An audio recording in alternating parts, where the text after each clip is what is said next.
As the once unstoppable German Wehrmacht was reaching the limits of its power by 1944, it struggled to contain a ferocious Soviet advance and the collective liberation of Europe by the Western Allies. Nazi Germany was running dangerously low on oil, steel, men, and war equipment, and the Luftwaffe was no exception. After suffering several devastating losses, the Third Reich's Air Force found itself thinly spread across numerous fronts and utterly unable to properly maintain the units in service. But Germany was nothing if not resolute, and its high command soon promoted the emergency fighter program in a last desperate effort to bolster its active aircraft numbers. The scheme was designed to build cheap and capable aircraft fighters in record time to provide Germany with a much-needed defensive blanket from the increasingly frequent Allied bombing raids. Thus was born the Heinkel He 162 Volksjäger, or the People's Fighter. The aircraft brought groundbreaking technology to the table with a novel jet engine that made it faster and more agile than many of the warplanes at the time. However, it was also planned to be cheap, so it could be easily produced in large quantities and was ultimately made out of wood. Surprisingly, the hastily made wooden jet would turn out to be a remarkable fighter. By the time the Volksjäger was deployed into combat, it was too late for the Third Reich. Still, the People's Fighter managed to accomplish a series of outstanding feats that would surprise even the Allied pilots fighting against it.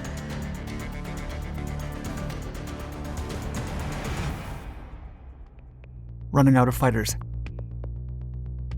As 1944 began, Allied forces executed Operation Big Week, which saw massive bombing raids all over Germany. The scale of the coordinated aircraft strikes was overwhelming and unprecedented. However, the size of the striking fleets wasn't the only cause of concern for the Luftwaffe. It also had to deal with the heavily armed bombers that had recently been fitted with additional air defense cannons.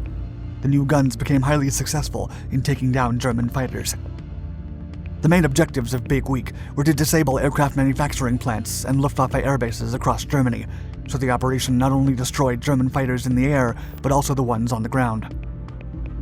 The attacks resulted in sudden massive fighter losses for Germany, who suddenly found itself unable to hold back Allied airborne incursions into its territories. To make matters worse, the lack of resources meant the Third Reich could not properly maintain damaged aircraft, and even units in good conditions were often grounded due to a lack of fuel and replacement parts. By the summer of 1944, the Luftwaffe fighter branch had been so severely pummeled that Allied aircraft were freely flying over Germany while meeting little resistance. The situation proved abysmal for the German High Command. They needed a solution as soon as possible, or Germany would be bombed into submission in just a couple of months. Two possible solutions were brought up. Adolf Galland, a decorated Luftwaffe force commander and German ace pilot, was confident that the only way out was through superior technology and engineering, just as many times before. Galland supported the idea of channeling all the Luftwaffe's resources into the accelerated production of the Messerschmitt Me-262. The experimental jet technology used by the Me-262 was highly promising, and German tacticians knew that if deployed massively, the aircraft would significantly outclass any Allied fighter, thus giving them a chance to regain air superiority. Still, many other high-ranking Nazi officers, including the Luftwaffe's commander-in-chief, Hermann Göring, believed that deploying the Messerschmitt Me-262 was unfeasible. Even if it could be done, their meager initial numbers and lack of resources for repairs would render the jet fighters inconsequential in the overall German defense strategy. Instead, Göring supported a plan to create highly cheap and replaceable aircraft. The low-cost fighters would also be fitted with a jet engine to give them an advantage over the much more expensive Allied planes. Much to Galland's dismay, Göring got his way, and by July 3, 1944, Germany approved the emergency fighter program that prioritized the mass development of cheap fighter planes to defend the nation. A wooden plane for the people. After the emergency fighter program came into effect, the Luftwaffe commissioned a tender for a contract to develop the new light fighter design. The formal Volksjäger design competition demanded precise parameters, and the aircraft had to be a single-seat fighter powered by a single BMW 003 jet engine. The main arrangement of the Volksjäger competing airframe designs would have to use cheap and simple parts made of wood and other non-strategic materials that could be assembled by non-skilled labor, including slaves. Specifications demanded a weight no more than 4,400 pounds, with a maximum speed of 470 miles per hour at sea level. The operational endurance had to be of at least half an hour, and the takeoff runs no more than 1,640 feet.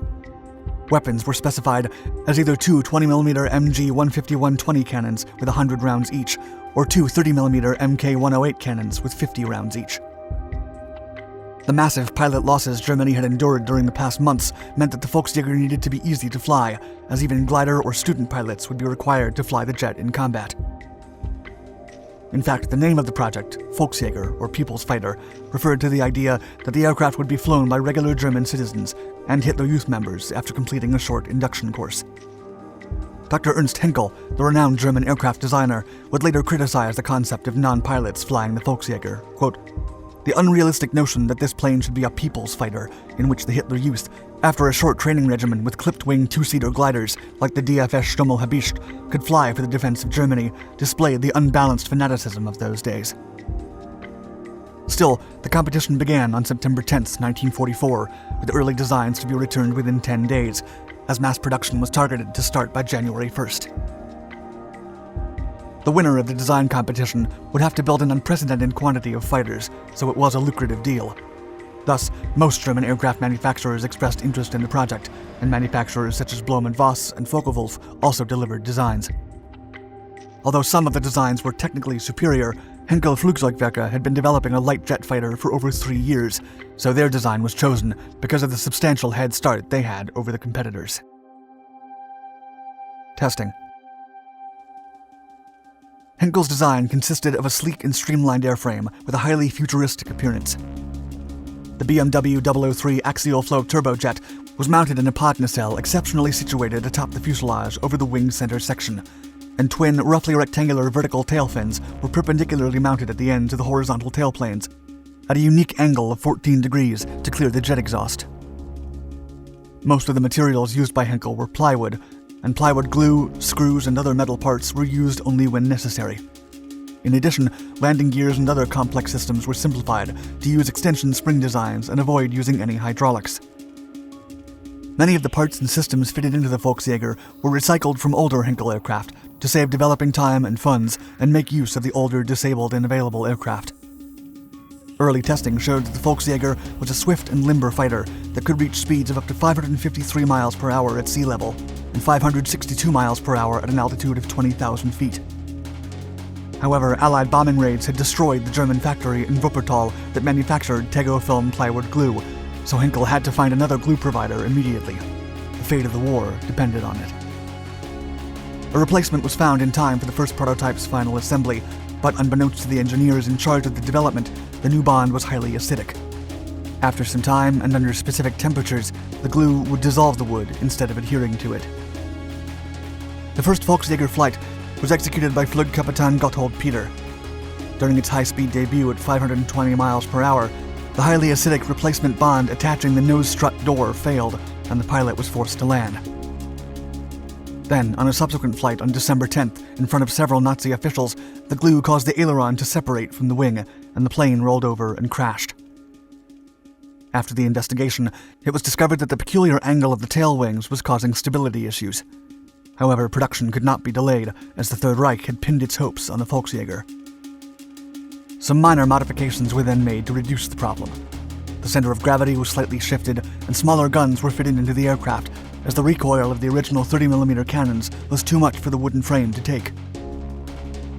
As production began in December of 1944, the objective was to deliver 1,000 aircraft a month by April of 1945. Combat service. Nazi commanders severely underestimated the speed rate of the Allied invasion of Germany, and by January, Luftwaffe pilots and commanders were fleeing from one base to another as Allied bombers disabled all their known airfields. The dream of producing 1,000 Volksjägers a month would never come even close to being realized. As the Third Reich crumbled to the ground and more troops disbanded before the Allied incursion, the Luftwaffe fell into chaos and disarray. Only 120 Volksjägers were delivered by the end of the war, of which only a few saw active combat.